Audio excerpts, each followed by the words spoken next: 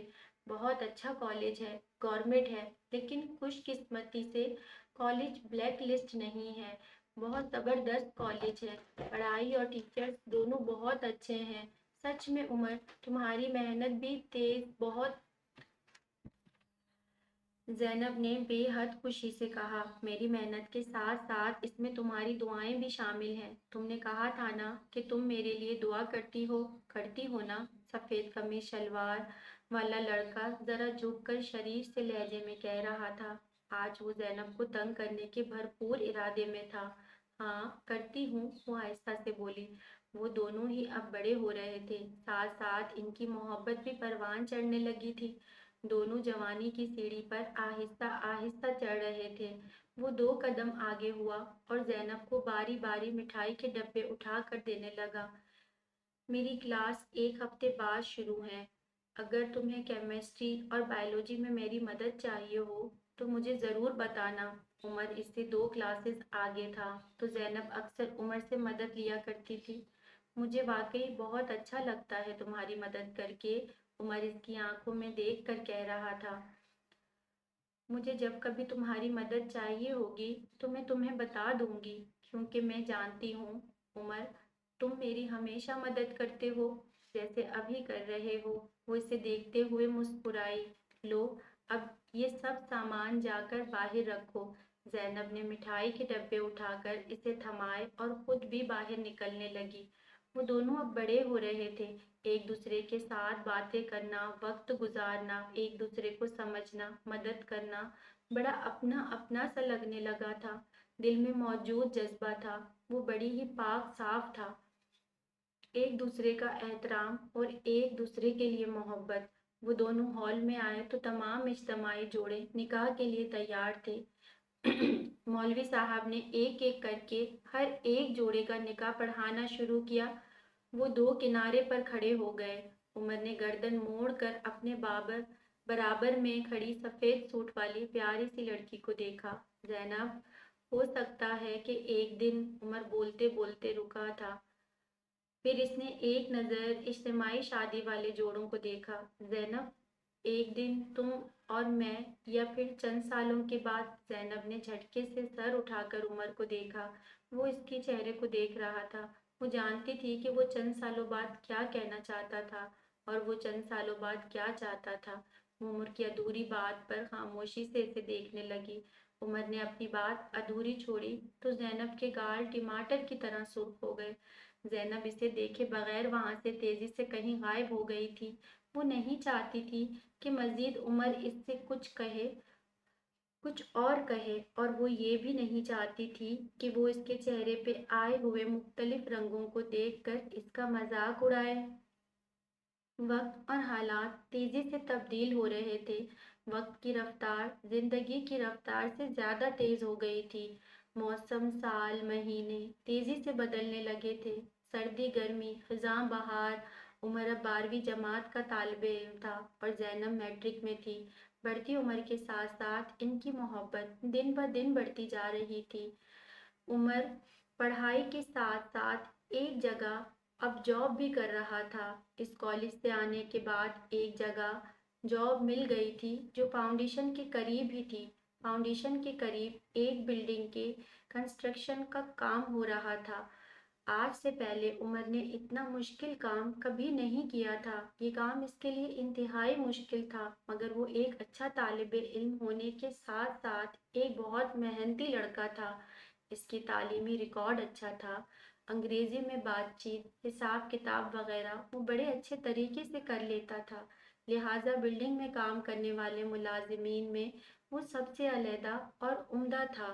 جو شخص اس بلڈنگ کو بنوا رہا تھا، اس شخص نے عمر کی قابلیت کو بہت جلدی پہچان لیا تھا اور اس نے عمر کو ان تمام مزدوروں کا ہیڈ مقرر کیا تھا۔ وہ خود بھی کام کرتا اور ساتھ ساتھ انہیں بھی دیکھتا تھا۔ پیسے بہت زیادہ نہیں تھے مگر تجربہ ہو رہا تھا اسے محنت کرنے کے پیسے کمانے کا۔ اسے یہاں کام کرتے کرتے 6 مہینے سے زیادہ کا وقت گزر چکا تھا۔ 6 مہینے کے بعد اس کی تنخواہ میں تھوڑا اضافہ ہوا۔ وقت کے ساتھ ساتھ عمر کی خواہشات، ضروریات اور خیالات بڑھتے جا رہے تھے۔ وہ بہت کچھ کرنا چاہتا تھا اور وہ بہت کچھ کر سکتا تھا۔ وہ یہ بات جانتا تھا۔ عمر ابھی صرف 18 سال کا تھا، لیکن اس نے اپنے اور زینب کے لیے بہت کچھ سوچ رکھا تھا۔ وہ بہت کچھ حاصل کرنے کی توانائی اور ہمت رکھنے والا ایک باہمت نوجوان تھا۔ یہی فرق ہوتا ہے ایک امیر اور ایک غریب کے بچے میں۔ غریبوں کے بچے عمر، وقت اور حالات سے پہلے ہی بڑے ہو جاتے ہیں۔ اس نے اپنی مختصر تنخواہ سے پیسے آہستہ آہستہ کر کے جوڑنا شروع کیے۔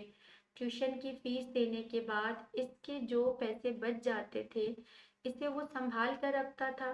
اسے آج بھی وہ اپنی پہلی کمائی یاد تھی جب اس میں وہ لا کر زینب کو دی تھی، کیونکہ ایک وہی تھی اس کی بیسٹ فرینڈ، ایک وہی تھی جس سے وہ بہت محبت کرتا تھا، ایک وہی تھی جس کے وہ بے حد قریب تھا۔ وہ اکثر کالج سے جلد از جلد نکلنے کی کوشش کرتا تھا تاکہ وہ زینب سے ہمیشہ کی طرح اسکول کے پیچھے مل سکے۔ کالج سے واپسی پر آتے ہوئے اس نے زینب کو اسکول کے پیچھے والے حصے میں آنے کو کہا تھا اور اس نے اپنی تنخواہ کی وہ پہلی کمائی جب زینب کے ہاتھ میں رکھی تھی تو وہ حیران رہ گئی تھی۔ عمر کا قد اس کے قد سے کافی اونچا جانے لگا تھا۔ اس کی آواز میں بہت زیادہ بھاری پن اور روب آ گیا تھا۔ جسم چوڑا اور مضبوط دکھنے لگا تھا۔ وہ وقت کے ساتھ ساتھ بہت سمجھدار ہونے لگا تھا۔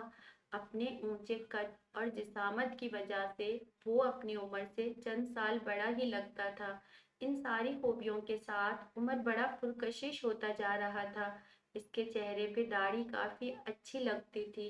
اس کے کندھے چوڑے اور مضبوط ہو رہے تھے، ہاتھوں میں مضبوطی آ گئی تھی۔ اس کے ہاتھ میں ابھرتی ہوئی رگیں اس کے محنتی ہونے کی گواہی دیتی تھی۔ اس کے الٹے ہاتھ کی تیسری انگلی اس وقت بری طرح سے زخمی ہوئی تھی۔ کنسٹرکشن کے دوران بھاری بھرکم سامان اٹھانے سے اس کے ہاتھ پہلے سے زیادہ سخت ہو گئے تھے۔ عمر، یہ تمہاری انگلی پر کیا ہوا ہے؟ زینب پریشانی سے کہنے لگی۔ کہاں؟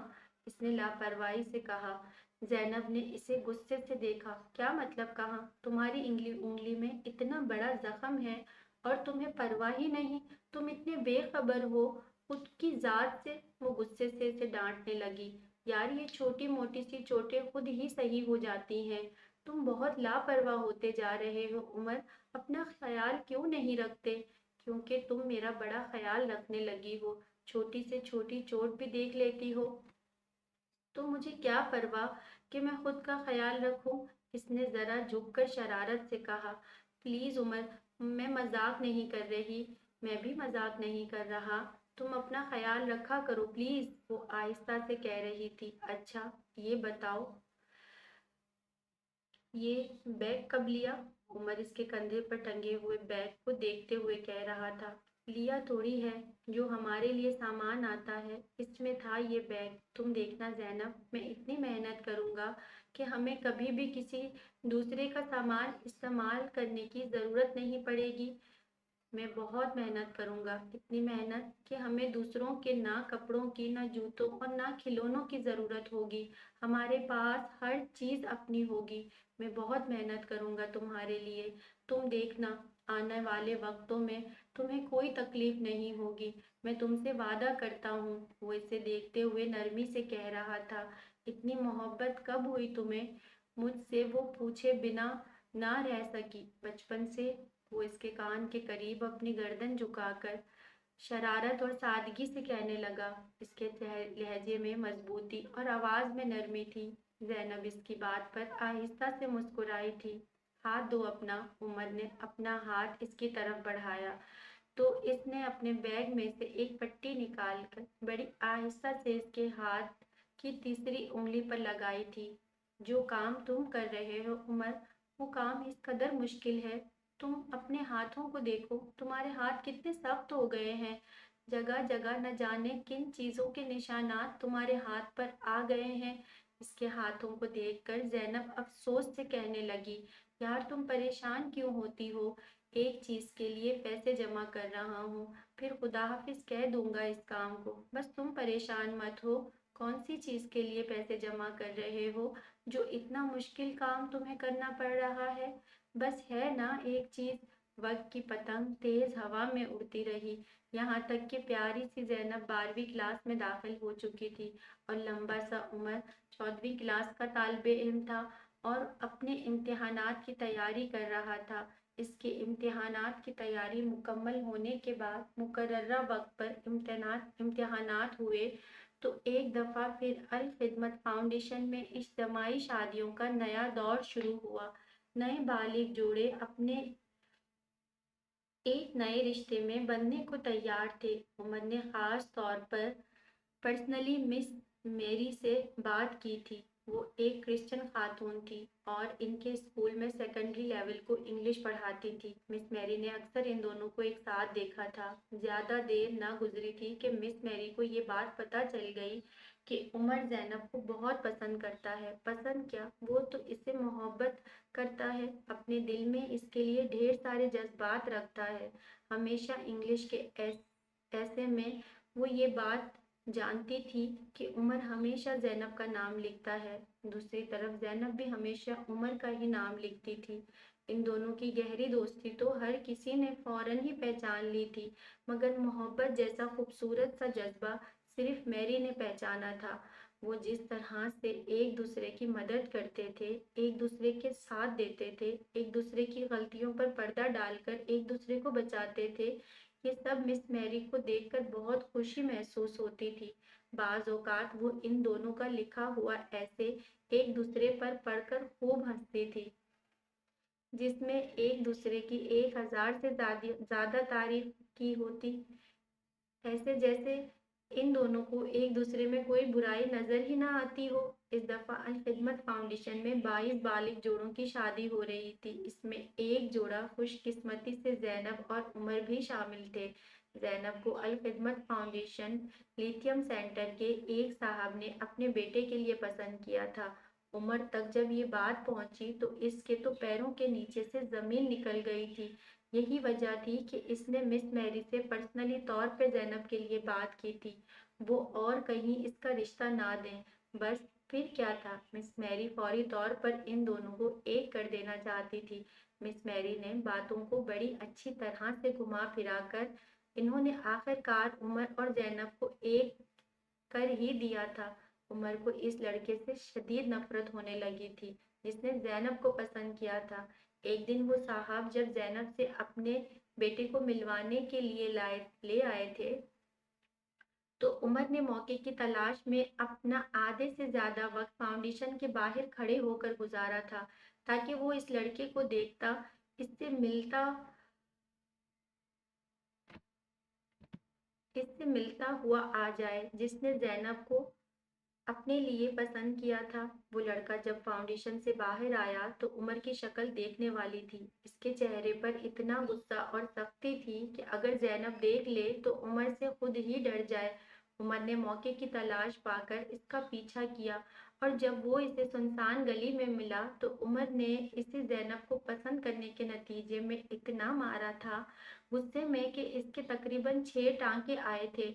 اگر زینب آپ کو عمر کی اس حرکت کا پتہ چل جاتا تو یقیناً اس سے بے حد خفا ہوتی، اتنی کہ وہ اس سے بات تک نہ کرتی، مگر عمر صاحب نے یہ کام اتنی ہوشیاری اور چالاکی سے کیا تھا کہ کسی کو کانوں کان خبر ہی نہ ہوئی کہ اس لڑکے کو پیٹنے والا صرف اور صرف عمر ہے۔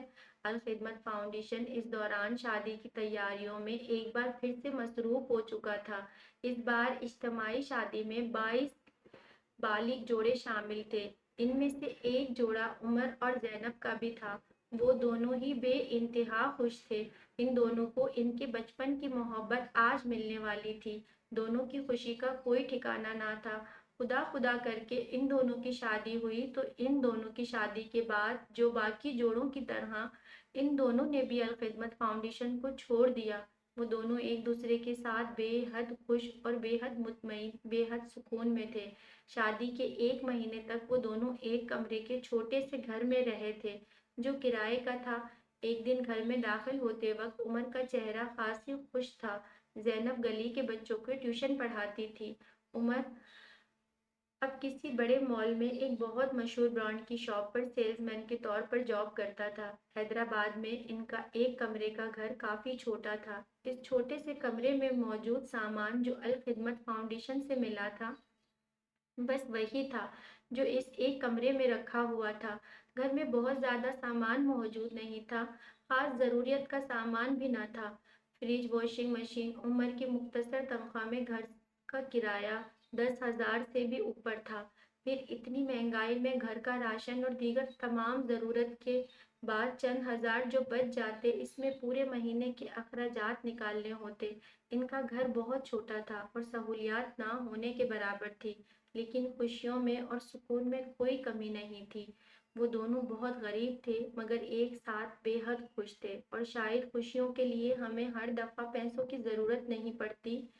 بعض اوقات جن جگہوں پر سچی محبت ہوتی ہے وہاں پر لوگ ایک کمرے کے گھر میں بھی گزارا کر لیتے ہیں، جیسے یہ دونوں کر رہے تھے۔ دونوں نے ایک دوسرے سے کبھی بھی کوئی شکایت نہ کی تھی۔ وہ دونوں ایک دوسرے کی نظر میں بہت اچھے، بہت پرفیکٹ تھے۔ عمر اور زینب دونوں بہت خوش تھے، بہت مطمئن تھے، لیکن مہنگائی اور گزارا کرنا کہیں نہ کہیں، کسی نہ کسی جگہ بے حد مشکل تھا۔ گھر کا راشن، بجلی گیس کا بل، دوائی، ایسے بہت سے اخراجات تھے جس سے عمر کو نمٹنا پڑتا۔ گھر میں ایسی کوئی چیز موجود نہیں تھی جس سے گھر کا بل اتنا آئے، لیکن جب مہینے کے آخر میں گھر کے بجلی کا بل آتا تو عمر کی شکل دیکھنے والی ہوتی، لیکن وہ چاہے کتنی بھی مشکل میں ہو، اس نے زینب سے کبھی کوئی میپلائن نہیں کی تھی اور نہ ہی زینب پر کبھی کسی چیز کا غصہ اتارا تھا۔ بعض اوقات مہنگائی، مشکلات اور پریشانیاں محبت بھرے رشتوں کو ایسی بری دیمک کی طرح چاٹ جاتی ہیں کہ یوں معلوم ہوتا ہے کہ جیسے کبھی محبت باقی بچی ہی نہ ہو۔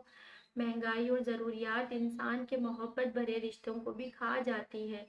وہ دونوں بہت چھوٹی سی عمر میں بہت کچھ دیکھ رہے تھے، بہت کچھ سیکھ رہے تھے۔ عمر اپنے ان حالات میں گزارا جیسے جیسے زینب کے سہارے کر رہا تھا۔ زینب کی پڑھائی کی ذمہ داری بھی عمر کے سر پر تھی۔ زینب عمر کے ساتھ ذمہ داریاں بانٹنے کی بھرپور کوشش کرتی تھی، اور اس نے محلے کے بچوں کو ٹیوشن پڑھانا بھی شروع کیا تھا۔ ٹیوشن کی معمولی سی رقم میں صرف چند دن کا ہی فائدہ ہوتا تھا۔ ایک دن جب عمر گھر میں داخل ہوا تو اس کا چہرہ خوشی سے دمک رہا تھا۔ زینب تو اس کا خوشی سے دمکتا ہوا چہرہ دیکھ کر جیسے کھل اٹھی تھی۔ کیا ہوا ہے عمر؟ بہت خوش نظر آ رہے ہیں۔ ماشاء اللہ سے، بات ہی ایسی ہے زینب، تمہیں کیا بتاؤں۔ کیسی بات عمر؟ عمر نے اس کا ہاتھ پکڑ کر اسے اپنے قریب بٹھایا۔ یہاں بیٹھو میرے پاس، میں تمہیں بتاتا ہوں۔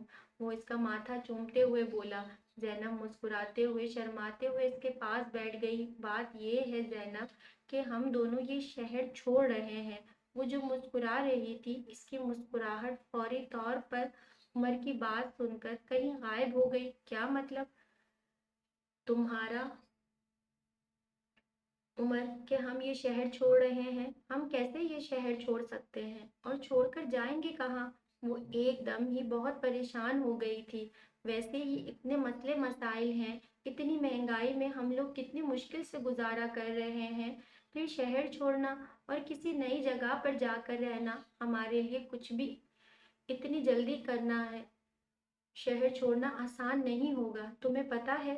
اور سب سے بڑی بات، ہم یہاں رہ رہے ہیں، ہمارا بچپن یہاں گزرا ہے، اب ہم کیسے اس جگہ کو چھوڑ کر جا سکتے ہیں؟ اور ویسے بھی فاؤنڈیشن یہاں ہے، ہم کیسے فاؤنڈیشن کو چھوڑ کر جا سکتے ہیں؟ آخر فاؤنڈیشن، دیکھو زینب، ہم الخدمت فاؤنڈیشن چھوڑ چکے ہیں، تو پھر کیا فرق پڑتا ہے کہ ہم کہیں پر بھی رہیں، حیدرآباد یا پھر کسی اور شہر؟